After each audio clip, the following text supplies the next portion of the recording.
So epic. It's like a movie.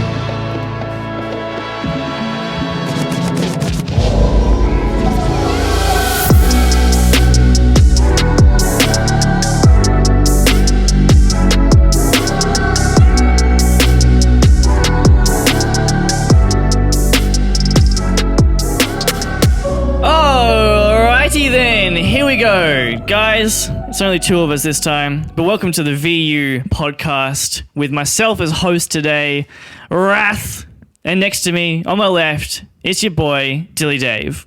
Yo, what up? Good to see you, good to be. Hanging out with the MC Rhath, gonna steer this spacecraft to infinity and beyond. Let him hear it, Rhath. Well, first off, I'd like to kick things off with the acknowledgement. We are gathered here today on the land of the Wurundjeri people of the Kulin Nation. Man, these are the traditional custodians of this land that we're recording on. We want to pay our respects to the elders, both past, present, and emerging. Sovereignty was never ceded. We've got a lot of work to do, and hopefully we can all be part of the movement forward to right the wrongs of the past. Yes, and sir. the present. My goodness. Yes, sir. Yes, sir. I've got my Pikachu mug.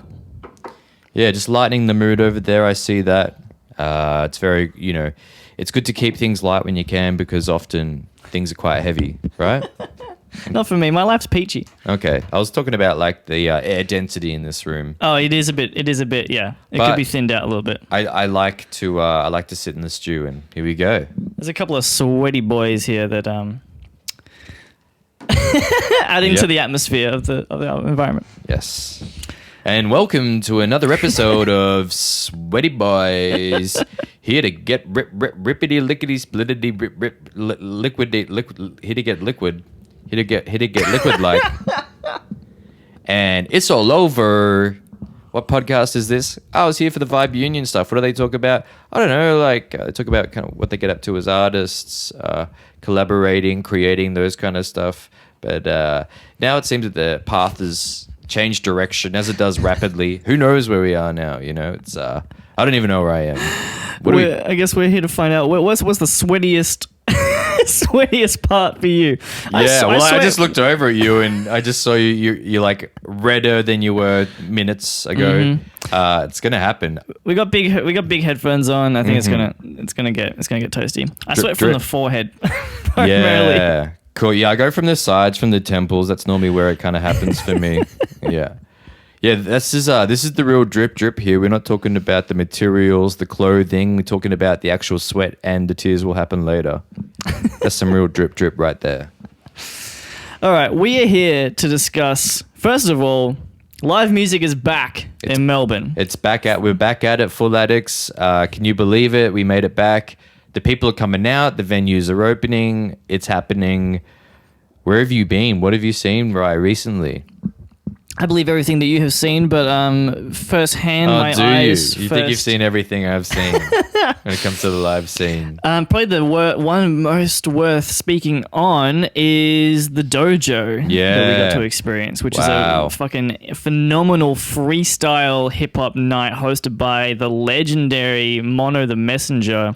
Big ups for Mono the Messenger. Would you agree with me in saying he's probably one of the best freestyles you've ever seen do it? He has to be. He has to be. Yeah.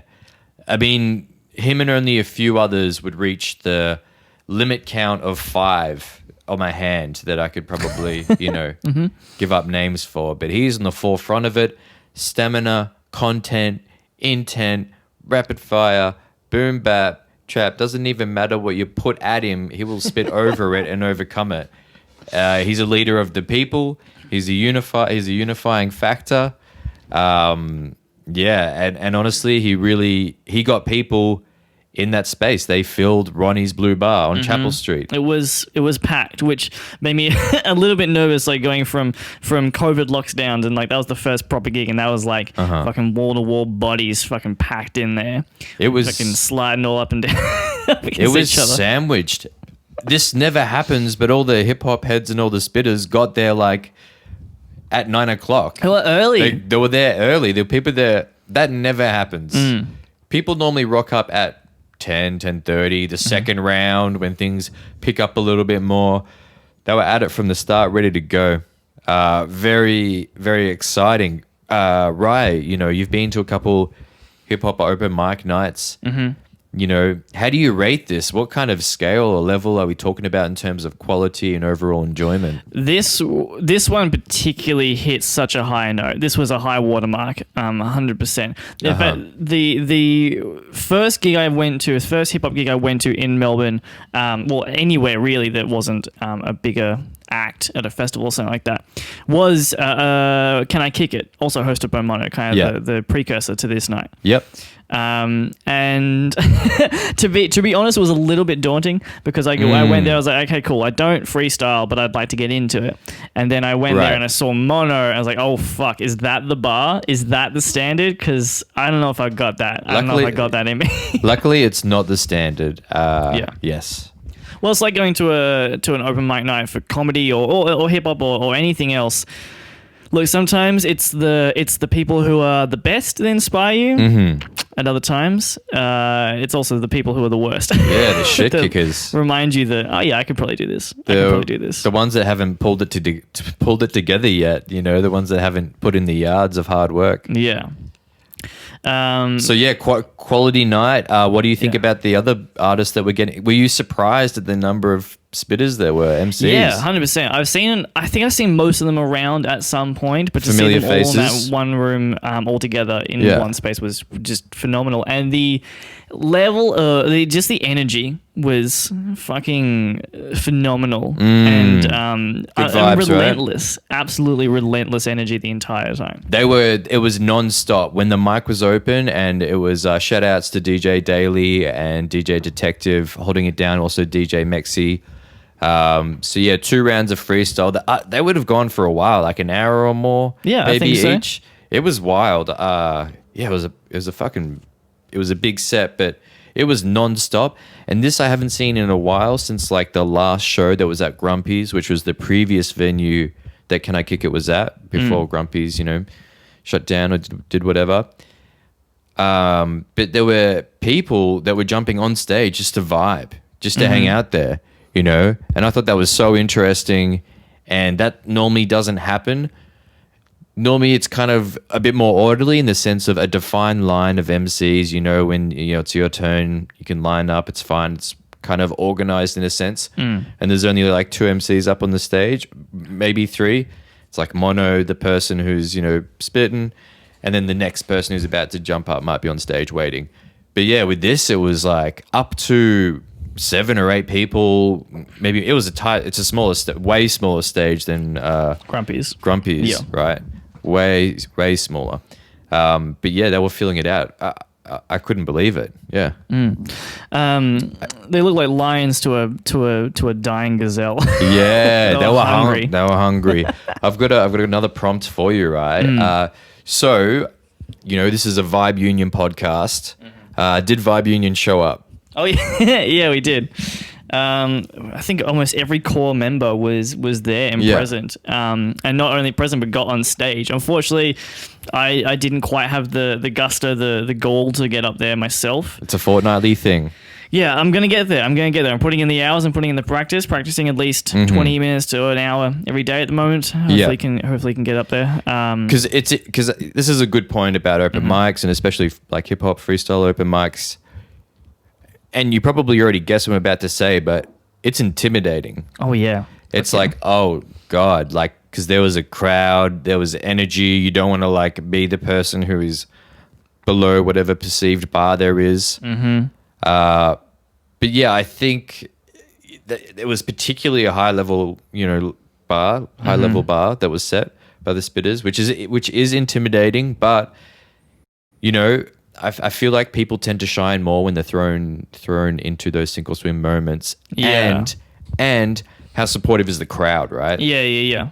So 100%. Well, just as I mentioned that, like, sometimes seeing the people who fall over a little bit at like especially like a comedy open mic night when they tell some jokes that really just dead silent, crickets fucking in the background kind of shit. Right. But usually those people still get supported. You know, people are still like, hey, you got up there, you did it, so we're still happy that you're here. Right. And I feel like for the most part, that's what happens on a stage like that at an open mic night. The energy was super high, and so it it depends on who you are. I think is how do you get to that. How do you get the confidence to grab the mic? It was a struggle up there. It was a bit chaotic.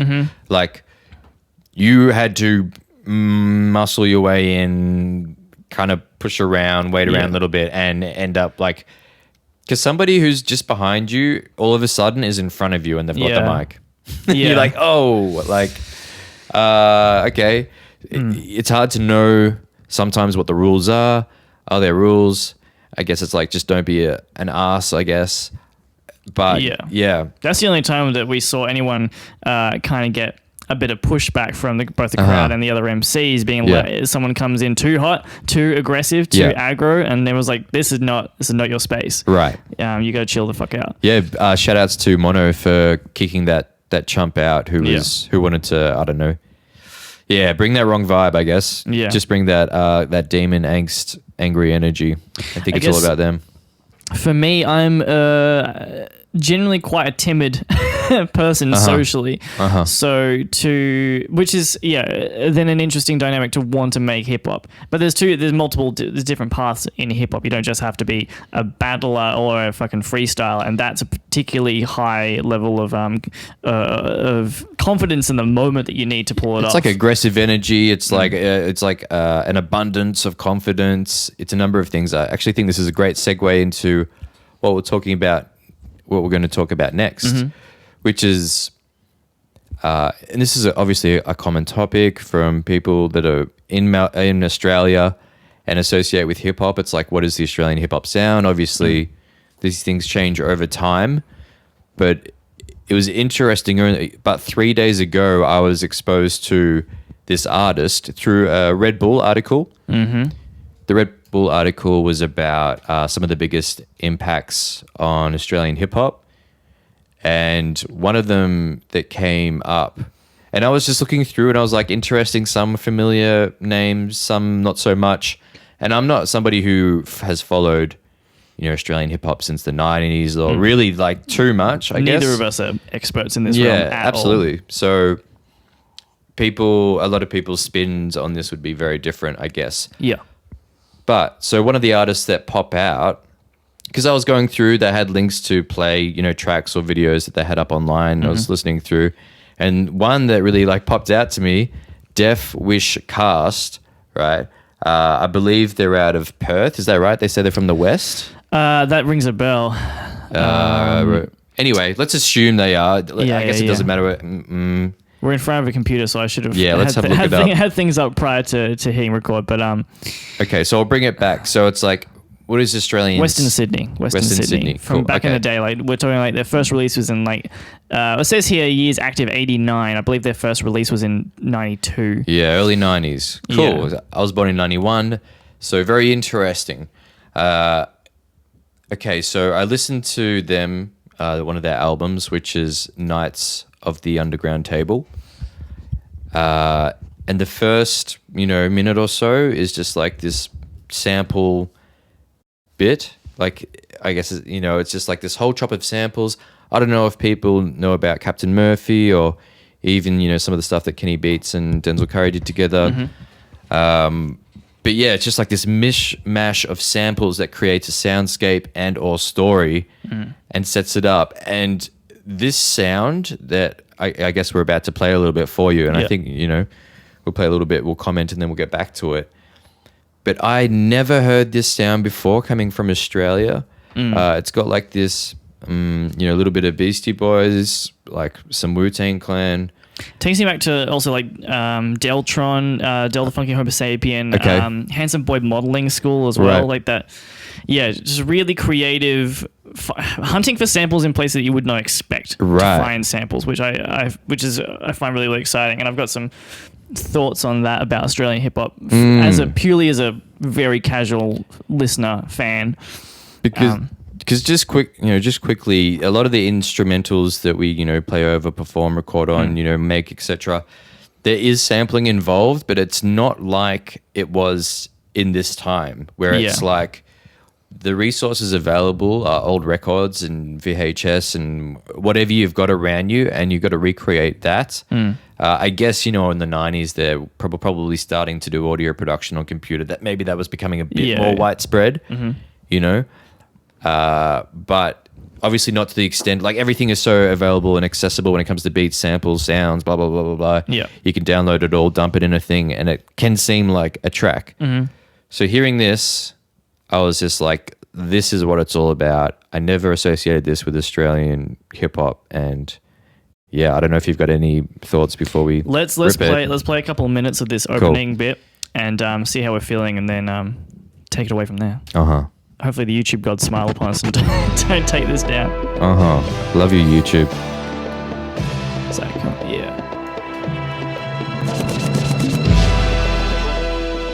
So epic. It's like a movie.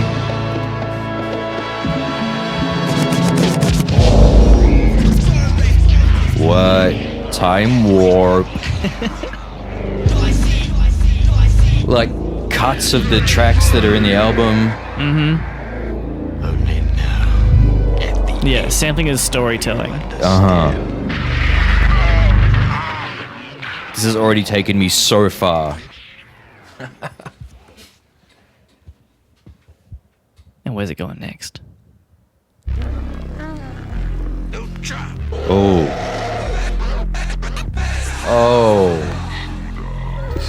The scratching on this record is crazy as well.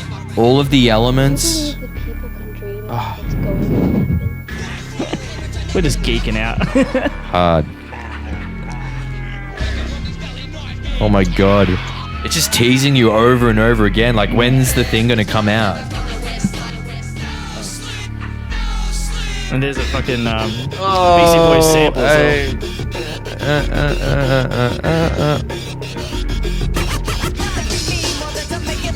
Another minute, another hour. We still I took myself every second in a rush shower. Implanted a noticeable and permanent state in my brain. Put for inspirations of motivation, I ditch a fame unstoppable. Beating my brain, doing some to obsess and need. Rappers protein fuel for rawness and it's rawness. Of my eyes, they grow heavier. Now my own overplay in my green chamber. Walking up, by my girl, senior rapping. That break. Dream machine, put my dreams away too deep. See in the morning, I write my lyrics, I read the night before. Oh my god. Last night I had my memory in store. Scratch casual from a list, make an impact like a fist. Full timer, I pay my ways, and wanna rock as a lyricist. My soul's my barricade, so you can't invade. I'm rapping in my sleep, bang, going sick as a renegade. All right. Pull up. That's a taste of what to expect from that record. And look, maybe there's a lot of people out there listening to this thinking like, dude, how have you fucking slept on this album for this fucking sleeping long? on it. Yeah. Maybe it was a game. It's listed on Wikipedia as their pioneering Australian hip hop group, and maybe this record changed the fucking game. But this, I don't know. It's not uploaded by their channel though. But No. this has only got like not even 2,500 views. Yeah. And I can't find it on Spotify or anything like that. It's not getting reissues as far as I can see. So yeah, it blows my mind.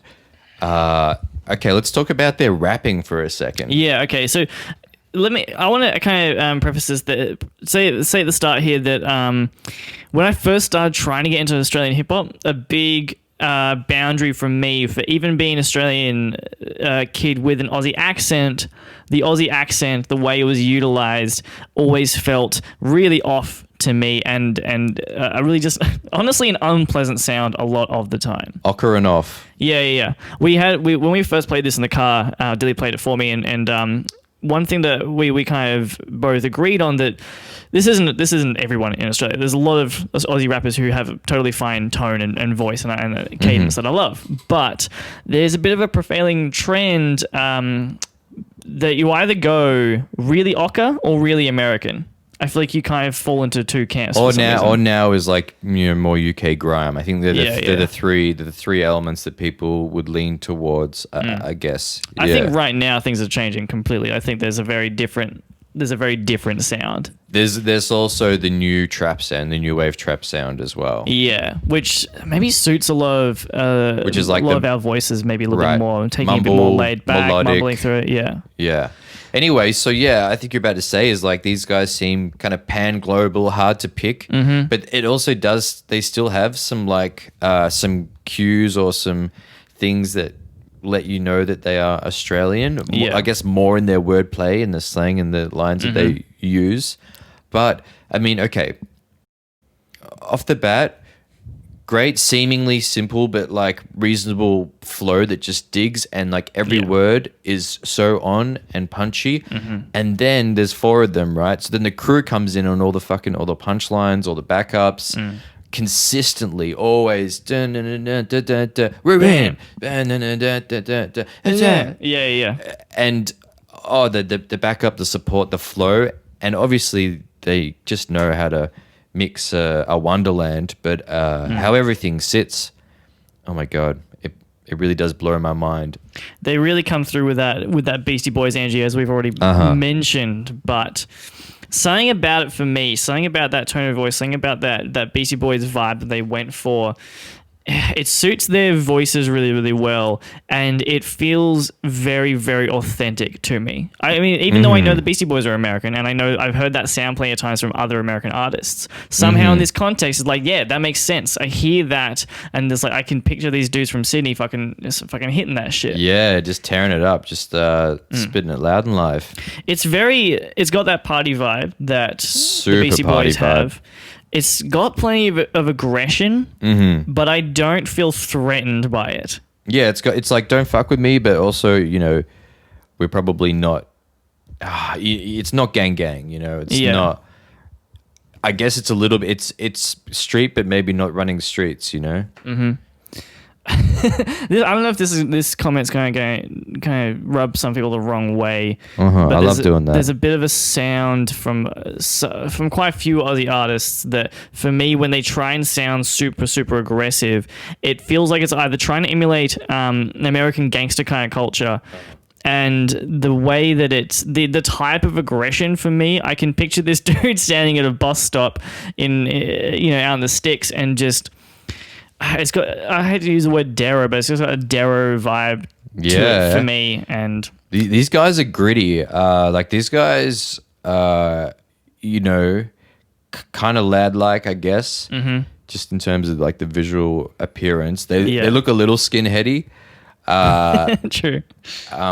But they also look kind of nerdy as well. Like, I mean, they're not holding like modern weapons. They're holding old medieval shit and like fucking. Yeah, we're reflecting on the album art cover for Knights of the Underground Table. Yeah. Links in the description, by the way. And it's in like this, underpass bridge kind of thing. And it's a real low angle. If everyone's seen like the gangster pigeon low angle photo meme that I'm talking about, it's kind of like that, but the 4 guys, and it's kind of, one of them's crouching, 2 are like kind of squatting a little bit, and one's standing up tall on the side. And yeah, 3 of them are armed, one with a double-handed axe, one with a sword and shield, and maybe the other one got 2 swords. Yeah, I think we've got this guy in the. Oh yeah, I think this guy in the back has another sword as He's well. Got 2 swords pointing downwards. Fuck, and he's not. That guy's not holding anything. He or might have maybe a little knife. Actually, there. It looks like it. Yeah. Knife. So they're all armed with medieval attire. It's so of its weapons. time, which I really, really like. It's fucking dope. Yeah. But okay, so another thing for me with this album really solidified something in my head, and this is total theory. I'm just like spitballing here, just kind of going off what I have heard from Australia, the stuff I listened to from the States, and making a slight assumption here about where the sound comes from. And I think it's probably a lot more common in the States back in the 90s and late 80s for these kids who are making hip hop to be digging through what they've got, so they're digging through their parents' crates, and what's in their parents' crates is jazz, soul music, all that kind of shit. And not that didn't exist in Australia, but like the more common sounds are things like classic rock, pub rock, maybe some like kind of twee country kind of shit like that, right? A couple classical. Yeah, and I'm sure there was more. I'm sure there's obviously plenty of jazz from Australia. I know there was a lot of amazing jazz from Australia, and I know it would have been available to these kids sampling, but I didn't hear a lot of it reflected in the Aussie hip hop that I have heard. The mainstream stuff, I guess, is what we're talking about. The stuff that is like people associate with Australian hip hop, which, I guess I feel like Australians that are involved with hip hop, either fans or they, partake, they understand that what it is so much more infinitely larger than what is shown at the top. Yeah. And the top, doesn't actually represent what the top in terms of skill, talent, output is. I guess we all get that when it comes to music. It's just not how shit works, I guess. So, maybe we know that, like, there's so many different flavors and sounds out there that we want to partake in, but it can be harder to bring that to the people who are just expecting a certain thing. It's a smaller population, and then it's an even smaller population than listening to hip hop. I mean, obviously it's changed now. This is probably why it's a lot easier for me to find the stuff I want now, because there is actually separate portions of the scene here. There's multiple types. Like the Dojo, that was like all boom bap, and I know that most of those guys are pretty much prominently boom bap styles, right? You go to Laundry, it's a bit more trap, new wave sound. There's a whole nother going to a gig at Laundry. I saw all the kids I see on stage there. I have not seen any of these other freestyle nights or anything like that. Yeah, very interesting point. Only a couple of them, everyone's been to Laundry, but I guess maybe the indicator of that is a lot of the people that perform at Laundry aren't actually freestylers. Yeah. Which is also fine. It's a very different. Yes, it's fine. Generation. It's a different generation to hip hop, and I think like I listen to a lot more classic hip hop. I think, especially starting out, but. Right. Predominantly now I'm listening to more trap and much more modern sounds. Same. But it's like going to a freestyle night. Like I never freestyled with my friends or anything like that. We barely listened to hip hop. There'll be a couple of classic records. We listen to the Beastie Boys. We listen to I don't know why Most Def. Some classic Kanye and shit like that. Some obvious choices. But the idea of hanging out with my friends and having a bit of a spit, having a bit of a freestyle just didn't really exist in my life. Didn't see anyone else doing it even in the school. So it's pretty much it's one of the best ways or one of the main ways to get into freestyling is through friends. That's exactly how I did it. It wasn't like I was just hanging out in my room and like, oh, I'm just gonna like freestyle over this, or like I didn't start doing it. It's like seeing friends do it and then be like, whoa, crazy. Yeah. But that sets you up. Now you know what to expect. Yes. And for me, like to go into freestyling, I feel like I'm jumping around topic wise, but regardless.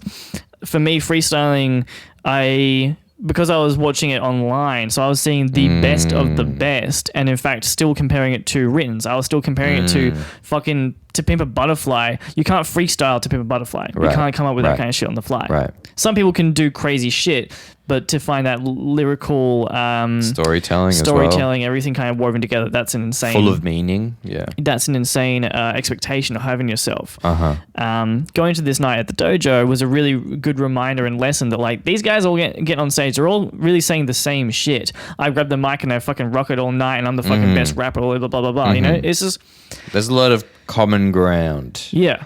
But that's to say diplomatically, I guess that you're right. That is the point. You're an MC in that setting. You're there to make sure the crowd is bumping, having a good time. Yeah. And it's two very different art forms, which is why there's two different scenes at the Dojo versus Laundry and kind of shit like that. Yeah, exactly. But there could be I guess another point on the Dojo. I mean, actually no, I'm not gonna. Don't worry about that. I'm not going to say anything that really happened. No behind the scenes, inner workings or anything. No, you can't say anything until it happens, right? But so the way I was going to tie this back was like, so maybe back in the day, it's harder. So I didn't hear this. I didn't hear this sound. Me neither. I had no idea. The Underground Table by Death Wish Cast. I didn't hear this kind of shit from Australia. I feel like if I heard this when I was younger, I don't know, 13, 14, whatever, maybe at the same time I would have heard Eminem or other American examples of what we would hear in Australia on the radio. Yeah. If I heard this is on this kind of a similar level or like stream of Queen. It's like this. I mean, this is like an epic music piece. Yeah. It's a kind of thing that it's so chiseled and so full of so much like thought and creativity and done so differently and unique that just really stands alone. This would have totally inspired me to get into hip hop way earlier. 100%. If I heard this. Knowing that I could go see these guys at a local bar. Because it would seem like to be the funnest thing to watch these guys do this. There's this one guy who just spits just way too fast, but really well. And even if these guys just did simple raps and just like kept on beat, it would be dope. But they're talented as fuck as well. The next track that comes after this, I really would love you all to please go and listen to this album. About 3 minutes in or so. It's almost, it is actually absurd. It's an absurd, cartoonish level of speed to the guy's rap. But as a pure demonstration of skill and talent like that, it's insane, pure madness. But yeah, I guess back in the day there wasn't a big enough crowd, enough listeners to branch off all into these different sounds. So like, if there's only, how many radio stations? Back in the day, it was radio stations that were kind of guiding things, right? Because now you can just find your own little niche pocket online. Yes. Back in the day, though, if this album doesn't get picked up by radio, and maybe it was, but it clearly didn't get the lasting power that I needed. Because when this came out, this was 93, so I was born. I was born in 93, so I needed this to last for a little while before I could get to hear it. Yeah, and what are the chances of coming across it in a record store, I guess, because not only real heads go into record stores and stuff, but you got to be kind of serious about it. Yeah. In terms of being on the hunt for stuff. Again, there was no culture in it where I was. I was in a small country town. So I get the feeling that this probably would be like associated or kind of woven into skate culture of the 90s. Oh yeah, true. Like I get that. I could see like this is kind of like punk, kind of like punk rock, I guess, in a way, in the way of the aggressive expression and like just raw. But this is so finely like chiseled at the same time. So yeah, what could have been? Well, maybe I can get a resurgence now.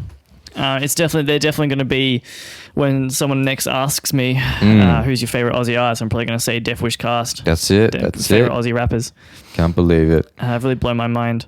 And yeah, I think I touched on it before, but I just kind of wanted to also just really draw attention to the sound of this, the sampling. There's a lot of jazz samples in there, very similar. Yeah, we got a really Tribe Called Quest, but kind of maybe a bit more boisterous, a bit more trashy, loud in your face kind of shit. But there's a lot more jazz samples in there, and like movie soundtrack stuff as well. Shows.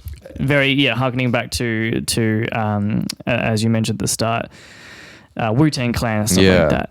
Like now these days, sampling is like, there's this one sample that they kind of used, adjusted a bit, and that was the sampling. With this, it's like all sampling. With the stuff that we kind of make, it's like computer instrumentation. There's an underlying it's generation instead of repurposing, and like either either neither doesn't even really matter. Use both, use one, use none, do what you want, but we need to get more samples in it. But it does define the tone. And for me, the production is infinitely more important than the rapper. Absolutely, yeah. I mean, I feel that if the rapper has a nice tone and flows well, it can kind of, it's a good fit, and that's good. But yeah, the producer has to make this whole scene for this MC to walk through. Yeah, I'll put on a record. I'll watch a YouTube video of a rapper who's fucking technical and amazing flow. To watch it as a spectacle. But if I'm going to put it on while I'm making dinner, if I'm going to put it on my headphones while I'm walking around, if I'm going to put it on a party, what's on your playlist? It's infinitely more important to set the tone of the record with the samples that you use, with the tone of your instrumentation and all that kind of shit. And I guess for me, for the most of the time, the Aussie artists that I've heard from back in the day when I was kind of growing up weren't doing this. They weren't doing this. The sound wasn't there for me personally. I'm sure obviously people did enjoy it, but I'm very glad to find something like this that scratches the right itch for me. Me too, man. Scratching the right itch. It's all about, fulfilling your data diet needs, and that includes subscribing to this podcast. This is the Vibe Union Podcasts. Yeah. Most platforms that you will find, except for a couple, including Parler, blah, blah, blah. You know, we're not on everything, but we're on a lot of things. Subscribe, like, follow, comment, rate, review, preview, and, you know, be involved generally, please. You know, this is almost me begging and pleading at this point. I don't want to get a hot head because of some recent views that we'll be getting on episodes, but if my intuition is telling me correctly, I think we're on the uphill projection to big things this podcast. You know, horrible to jinx anything, but I do want to vocalize this, you know. All hail and praise the YouTube algorithm for picking it up, you know. Yeah. We don't have an insider. That would be cool. It looks like the system is finally somehow working for us. I don't know. Maybe we can be egotistical and rely on our exceptional wisdom. Oh, yes. I mean, this one, I think we're just fooling around, just discussing what we're hearing. Yeah. The previous episodes, I've been just baffled by the wisdom from some of the members of VU that put it down. Yeah, it's good shit. You can learn stuff from this podcast. There is sustenance, and you should help sustain yourself with us. We are here for you. That is our offering. We are Vibe Union. Rhath, final words. Talk to me. Just a request, actually. Tell us what we missed, because we're both blown away by this album. Tell us what Aussie rap out there that should have been as huge as what's the big one that everyone knows? Hilltop Hoods. Right. What should be the sound that we remember? Because I remember the good stuff. I want to know what it is. Tell us what we were sleeping on, because clearly this was happening, which means this is not an anomaly. Yeah. There's going to be other examples. We want those examples. So yeah, hit us up. Upgrade and improve our data diet. Yeah. Be it old or new, whatever. I just want to hear what the best stuff is. Cool. Loving That's it. me. That's me. Well, I'm Dilly D. I'm Rhath. This is bloody Rhath. And we are participants and peers and associates and members of Vibe Union. And yeah, we're out here to love you and make good stuff. Catch us live. Catch the podcast. Peace. Bye.